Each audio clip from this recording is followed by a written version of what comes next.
नमस्कार। धूमिल पांडुलिपि में आप सबका स्वागत है। भूली बिसरी कहानी में आज सुनिए मालती जोशी जी की कहानी विष पाई। पापा, चाय। अखबार से सिर ऊपर उठाकर उन्होंने देखा। वीणा एकदम तैयार होकर सामने खड़ी थी। स्टूल पर चाय रखते हुए उसने कहा, माँ की चाय फ्लास्क में रखी है, कैसरोल में दलिया है, आप लोग समय से नाश्ता कर लेना। पार्वती आएगी तो उससे कहिएगा माँ के बिस्तर की चादर भी बदल दे, माँ के कपड़ों के साथ ही रखी है। साबुन खत्म हो गया था, वह भी रख दिया है। और उससे कहिएगा माँ के कपड़ों को डिटॉल पानी में भिगोया करे, कंजूसी ना करे। वह थोड़ा रुकी तो शर्मा जी ने पूछा, कहीं जा रही हो? आज तो इतवार है ना? हाँ, जरा दूसरे काम से जा रही हूँ, शाम तक लौटूंगी। पिछले इतवार भी गई थी? हाँ, और अगले इतवार भी जाऊंगी और उसके अगले इतवार भी। दरअसल मैंने एक छोटा सा एनजीओ ज्वाइन कर लिया है। हर संडे हम लोग पास के किसी गांव में जाते हैं, बच्चों को संस्कारित करते हैं, कहानियां कविता सुनाते हैं, महिलाओं को हाइजीन समझाते हैं, साक्षरता का प्रसार करते हैं। हम लोग मतलब? वीणा ने कोई जवाब नहीं दिया, पर जिस नज़र से पिता की ओर देखा उससे वे तिलमिला गए। बोले, बाप हूँ तुम्हारा, पूछना मेरा फर्ज है, ना बताना चाहो तो तुम्हारी मर्जी। अब इतने फर्ज तो निभा दिया आपने, एक आध नहीं भी निभाया तो क्या फर्क पड़ता है? चाबुक सा फटकार कर वह एकदम पलटकर चल दी। कुछ ही क्षणों में उसकी स्कूटर की आवाज़ सड़क के शोर में खो गई। वे सुन होकर बैठे रहे। सामने रखी चाय ठंडी होती रही। उसे हाथ लगाने का भी मन नहीं हुआ। बेटी इतनी बड़ी गाली दे गई थी कि उनका मन लहूलुहान हो गया था। पिछले 2 साल से देख रहे हैं, वीणा एकदम बदल गई है। कहाँ तो उनके सामने आंख उठाकर बात नहीं करती थी, पर अब तो जैसे पत्थर उठाकर मारती है। अव्वल तो बोलना ही नहीं चाहती, और बोलती है तो जैसे जहर बुझा तीर हो। पता नहीं क्यों उसे घर से, घर के लोगों से नफरत सी हो गई है। उसकी माँ जब से बीमार हुई है उसके तेवर ही बदल गए हैं। वह एक पल घर में ठहरना नहीं चाहती। छुट्टी के दिन भी बाहर जाने का बहाना खोज लेती है। घर में रहती भी है तो काम धाम समेटकर अपने कमरे में गुम हो जाती है। मतलब के सिवा बात ही नहीं करती, करती है तो उसकी जबान पर कांटे उगाते हैं। और उसके ये व्यंग्यबान झेलने के लिए वे अभिशप्त हैं। बुढ़ापे में अब उसी का सहारा तो है। यह बात वह भी खूब समझती है, इसलिए शेर हो गई है। कहने को 3 बेटे हैं, एक से एक बढ़कर हैं, पर किसी के पास उनके लिए समय नहीं है, किसी के घर में उनके लिए जगह नहीं है। कोई झूठ मूठ को भी उन्हें आमंत्रित नहीं करता। और इन्हीं नालायक बेटों के लिए उन्होंने अपनी सारी कमाई खर्च कर दी, इस लड़की की जिंदगी होम कर दी। अपने भाइयों को पढ़ाते पढ़ाते बेचारी बुढ़ा गई, और वे लोग पढ़ लिख कर ऐसे फुर्रे के पलट कर भी नहीं देखते। पेंशन है पर कितनी सी, वह तो दवाइयों के लिए भी पूरी नहीं पड़ती। और इस उम्र में सिर्फ पैसों से तो बात नहीं बनती, किसी का सहारा भी तो चाहिए। सच, वीणा ना होती तो क्या होता उनका, यह सोचते हुए भी डर लगता है। पिछले 2 साल से पत्नी एकदम खटिया से लग गई, तब से तो वह बिल्कुल असहाय से हो गए हैं। इतना इलाज हो रहा है पर बीमारी पकड़ में ना आ रही है, ना ठीक से हो रही है। कहीं बड़ी जगह दिखाने का मन है, पर कहीं कहाँ। बड़ा दिल्ली में है, पर उसकी बहू से पत्नी की किसी दिन भी नहीं बनी। बीच वाला अमेरिका में है, वहाँ जाने का तो सवाल ही नहीं उठता, ना वह कभी कहता है। छोटा बम्बई में है, उसकी बहू भी सुशीला, पर वह ईसाई है। पत्नी तो उसके हाथ का पानी भी नहीं पीती। घर पर जाकर ठहरना तो बड़ी बात है। जिंदगी में एक ही अक्लमंदी की कि यह मकान बना लिया, कम से कम बुढ़ापे में सिर पर छत तो है। और जिंदगी में सबसे बड़ी बेवकूफ़ी की कि बिटिया की समझ से शादी नहीं की। पहले मजबूरी थी, बाद में अपना स्वार्थ आड़े आ गया। अगर उसकी शादी हो गई होती, बेमन से ही सही, बच्चे कुछ तो कर्तव्य निभाते। अब तो बहन के भरोसे दोनों प्राणियों को छोड़कर तीनों निश्चिंत हैं। पत्नी के जागने की आहट मिली तो उनके विचारों की श्रृंखला टूटी। वह उसे सहारा देकर बाथरूम तक ले गए, मुंह हाथ धुलवाया और वापस बिस्तर पर लाकर बिठा दिया। वह फ्लास्क से चाय ढालने लगे तो पत्नी ने मुंह बिचका दिया। आज तो इतवार है, आज तो ताज़ा चाय बना देती। तुम्हारी बेटी घर पर नहीं है। कहाँ गई है? पता नहीं, शाम तक आने को कह गई है। पत्नी ने मजबूरी में 2-3 घूंट भरे और ग्लास परे सरका दिया। पार्वती आएगी तो ताजे दूध की अच्छी चाय बनवा दूंगा। अब इस उम्र में पार्वती के हाथ की चाय पीऊंगी? किस फेर में पड़ी हो भगवान। ये आपद धर्म है तो तुम ही बनवा के पी लेना। बुढ़ापे में मेरा धर्म तो मत बिगाड़ो। मुझे तो उसके हाथ से नहाते हुए भी घिन आती है, पर क्या करूं, मजबूरी है। बोलते बोलते पत्नी हाँफ गई। उन्होंने उसे चुप रहने का संकेत किया और धीरे से बिस्तर पर लेटा दिया। 9 बजे पार्वती आई तो उसे सारे निर्देश देकर वह बरामदे में आकर बैठ गए। अब 1 घंटे भर के लिए वह पत्नी की ओर से निश्चिंत हो सकते थे। वह सुबह का छूटा हुआ अखबार फिर पढ़ने की कोशिश कर रहे थे कि उन्हें गेट के पास सुशीला का लड़का नजर आया। क्यों रे अशोक, कैसे आया? अम्मा आज नहीं आएगी, पड़ोस में गमी हो गई। अपना माथा ठोकते हुए उन्होंने मन ही मन मरने वाले को कोसा। उनका मन तो हुआ कि पार्वती से 4 रोटियां डलवा ले, पर डर गए कि कहीं पत्नी को पता चल गया तो इस औरत के सामने ही तूफान मचा देगी और कहीं पार्वती बिदक गई तो घोर कष्टों का सामना करना पड़ेगा। उन्होंने फिर उसी लड़के को भीतर बुलाया। उसके हाथ में एक फ्लास्क और 10-10 के 3 नोट पकड़ाते हुए कहा, 1 चाय, 1 ब्रेड और 2 समोसे फटाफट ला दे। बच्चे ने नानुकुर नहीं की, जानता था ये बेगार नहीं है, 1-2 रुपये सेवा शुल्क तो मिल ही जाएगा। समोसे उन्होंने तुरंत ही चाय के साथ खा लिए। भूख भी लगी थी और आजकल उन्हें पत्नी के सामने कुछ भी खाते संकोच भी होता है। बीमारी के कारण इस तरह की चीजें उसके लिए वर्जित हो गई हैं। पार्वती के जाने के बाद उन्होंने दोनों का नाश्ता बनाया। दलिया एकदम फीका था, अचार की फांक के साथ ही उसे गले से उतार सके।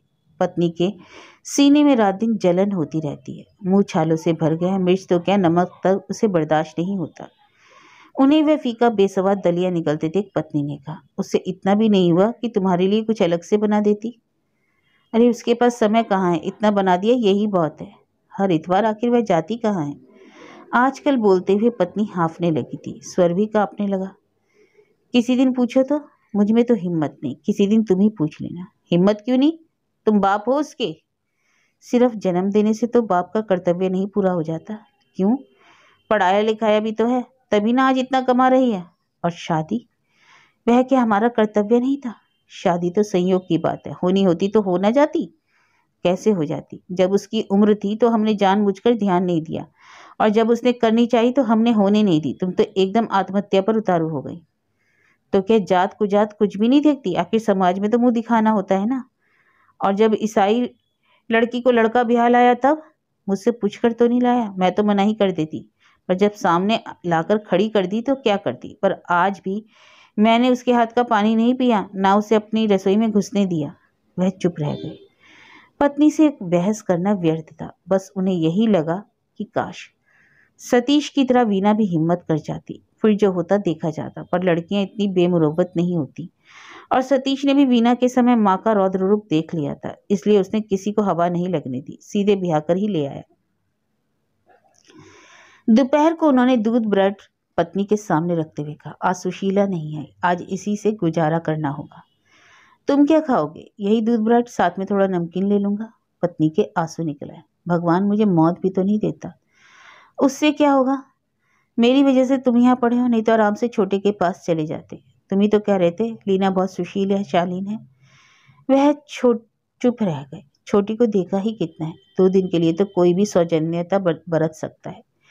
फिर लीना जानती है कि सास ससुर तो उसके साथ कभी आने से रहे, तो वह बुराई क्यों मोल ले। इसलिए जब भी मिलती है बड़े बेनर्म भाव से मिलती है। असलियत का पता तो तब चलेगा जब कभी साथ जाकर रहना पड़ेगा। शाम को वीना जब लौटी तो वह बाहर पेड़ों में पानी दे रहे थे। जैसे ही उसका स्कूटर रखा, उन्होंने गेट खोलते हुए कहा, आज सुशीला नहीं आई। स्कूटर स्टैंड पर लगाते हुए वीना बोली, पापा मुझे घर में तो आने दिया होता। शर्मा जी कटकर रह गए। दरअसल वे वीना को जताना चाह रही थी कि उन लोगों को कितनी असुविधा हुई है। इससे शायद उसका अपराध बोध जागता, पर दुर्योग से उनकी टाइमिंग गलत हो गई। आजकल यही हो रहा है, वह धीरज ही नहीं रख पाते, ना खाने में ना बोलने में। वीना कपड़े बदलने जा रही थी कि माँ ने अशक्त स्वर में आवाज दी। क्या है माँ? उसने दरवाजे पर खड़े होकर कहा। अरे आज सुशीला नहीं आई, पापा बेचारे दूध ब्रेड खाकर ही रह गए।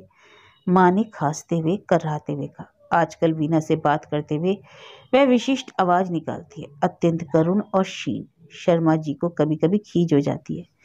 बिस्तर पर पड़ी है, पर नाटकबाजी से बाज नहीं आती। पर इस नाटक का वीना पर कोई असर नहीं होता। वह तलक स्वर में बोली, ये खुशखबरी तो पापा ने मुझे गेट पर ही दे दी। तुमने नाहक तकलीफी की, हर चाय बना रही हूँ, आप पियेंगे?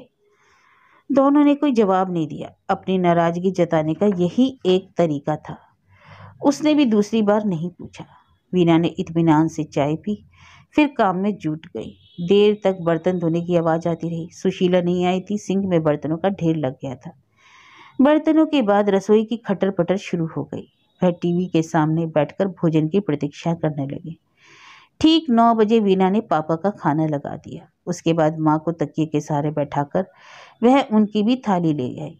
पालक टमाटर का सूप, मूंग की पतली दाल और फुल्का। प्लेट स्टूल पर रखकर वह जाने को ही थी कि माँ ने अपनी उसी स्पेशल आवाज में कहा, पापा के लिए ढंग का कुछ बना देना, सुबह से सिर्फ ब्रेड पर है। वीना जैसे एकदम तैश में आ गई। बाहर आकर उसने डाइनिंग टेबल पर रखी पापा की थाली उठाई और माँ के सामने रखकर बोली, लीजिए लीजिए, मुआयना कर लीजिए, कुछ कसर हो तो बता दीजिएगा। अच्छी सजी सवरी थाली थी। चटनी, सलाद, आलू गोभी की सब्जी, लहसुन से बघारी मूंग की दाल और चुपड़ी रोटियां। रात को चावल तो पापा खाते ही नहीं थे। माँ की आंखों के सामने 2 पल वह थाली झुलाकर वापस टेबल पर रख दी और कहा, सॉरी पापा। शर्मा जी सूप पी रहे थे। उनके सामने रखी थाली अचानक एकाएक गायब हो गई। वे एकदम भौचक रह गए। उन्हें होश तब आया जब थाली वापस आ गई। पहले वाला जमाना होता तो वे थाली छोड़कर उठ जाते या थाली उठाकर फेंक देते, लेकिन अगर पहले वाला जमाना होता तो वीना क्या ऐसी बदतमीजी की जुर्रत कर पाती। पर अब तो उनकी सारी ठसक ही गायब हो गई थी। वापस आई थाली से वे चुपचाप कौर तोड़ने लगे। दिन भर में पहली बार अन्न के दर्शन हो रहे थे। खाना एकदम जहर लग रहा था, पर वे उसे नकारने की स्थिति में नहीं थे। उधर पत्नी ने फिर बुसुरना शुरू कर दिया, मेरी छाती में वैसे ही आग लगी हुई है, ऊपर से ये लड़की मुझे दिन रात जलाती है। वीना पापा को फुल्का देने के लिए आई थी। उसने यह सुना तो माँ के दरवाजे के सामने जाकर खड़ी हो गई। माँ, मेरे कलेजे में तो पिछले 20 साल से आग लगी हुई है, भीतर ही भीतर राख हो गई हूँ। मैं फिर भी जी रही हूँ कि नहीं? तुम भी इसी तरह जीना सीख लो। वीना तो कहकर किचन में लौट गई, पर उसकी बात से माँ की इतनी रुलाई उमड़ी कि गले में फंदा ही पड़ गया। बेचारे शर्मा जी खाते खाते उठ गए और पत्नी की पीठ सहलाने लगे। उन्होंने लाख मनुहार की, पर वीना की माँ ने थाली परे सरका दी। वो अधखाई थाली सिंक में रखते हुए उन्होंने वीना से कहा, बेटे तुम्हारी माँ आज ठीक से खाना नहीं खा पाई है, सोने से पहले उन्हें 1 कप दूध जरूर दे देना। यह कहते हुए उन्हें अपना ही स्वर इतना याचनापूर्ण लगा। रसोई का काम समेटकर वीना ने बाहर गेट पर ताला डाला, सदर दरवाजा बंद किया, फिर दूध का गिलास माँ के स्टूल के पास रखते हुए कहा, माँ ये दूध रखा है, शक्कर डालूं या फीका ही लोगी? तू तो इसमें थोड़ा सा जहर मिला दे ताकि सारा टंटा ही खत्म हो जाए। वीना ने सपाट स्वर में कहा, तुम मुझसे जहर मांग रही हो? ताज्जुब है, तुम्हारे पास तो एक परमानेंट जहर की शीशी हुआ करती थी ना, वह कहाँ गई? या सिर्फ मुझे धमकाने के लिए ही थी? माँ विस्फारित नेत्रों से बेटी की ओर देखती रह गई। वीना ने निर्विकार भाव से शक्कर का डिब्बा स्टूल पर रख दिया और घर भर की बत्तियां बुझाते हुए सोने के लिए चली गई। शर्मा जी का मन हुआ कि पत्नी को झकझोर कर पूछे कि भगवान, वो जहर की शीशी क्या सचमुच खो गई है? अगर याद आ रही हो तो मुझे बताओ कि कहाँ रखी है। तुम्हें ना सही, मुझे उसकी सख्त जरूरत है। ये घूट घूट जहर पीने से तो अच्छा है कि एक बार में ही गले से उतार लूं।